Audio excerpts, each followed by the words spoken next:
حضرت ابو شریح خزائی رضی اللہ تعالی عنہ سے روایت ہے کہ حضور خاتم النبیین صلی اللہ علیہ وآلہ واصحابہ وسلم نے 3 دفعہ قسم کھا کر ارشاد فرمایا، واللہ لا یؤمن، واللہ لا یؤمن، واللہ لا یؤمن، اللہ کی قسم وہ مومن نہیں ہے، بخدا وہ مومن نہیں ہے، اللہ کی قسم وہ مومن نہیں ہے۔ قیل ومن یا رسول اللہ، عرض کیا گیا اے رسول خدا کون شخص مومن نہیں ہے؟ نبی اکرم صلی اللہ علیہ وسلم کا جواب دل کے کان کھول کر سنیے میرے دوستو، فرمایا کہ الذی لا یأمن جارہ بوائقہ، وہ شخص ایمان والا نہیں ہو سکتا جس کے شر اور شرارت سے اس کے پڑوسی محفوظ نہ رہیں۔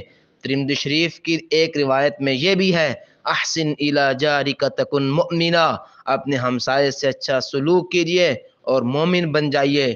مسلم شریف کی ایک حدیث کا مفہوم ہے کہ وہ شخص صاحب ایمان نہیں ہے جو خود تو پیٹ بھر کر کھائے اور اس کا پڑوسی اسی کے پہلو میں بھوک سے پریشان ہو۔ یہاں ہم ان احادیث کی روشنی میں اپنا جائزہ لے سکتے ہیں کہ ہمارا اپنے پڑوسیوں سے کس طرح کا تعلق ہے اور ہم ان کے ساتھ کس طرح پیش آتے ہیں۔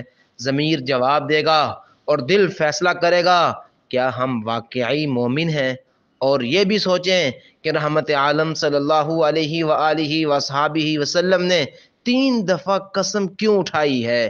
اس لیے کہ لوگوں کی اکثریت اس سلسلے میں کوتاہ واقع ہوئی ہے اور انہیں پوری اہمیت کے ساتھ احساس دلانے کے لیے مجسمہ صداقت نبی صلی اللہ علیہ وآلہ وصحابہ وسلم نے اپنی بات قسم کے ساتھ مؤکد فرمائی ہے۔ آج ہم اپنا پڑوسیوں کے ساتھ رویہ دیکھیں، سلوک دیکھیں اور ان کے ساتھ اپنا انداز گفتگو دیکھیں، معاملات دیکھیں تو ہمیں اندازہ ہو جائے گا کیا ہم واقعی مومن ہیں۔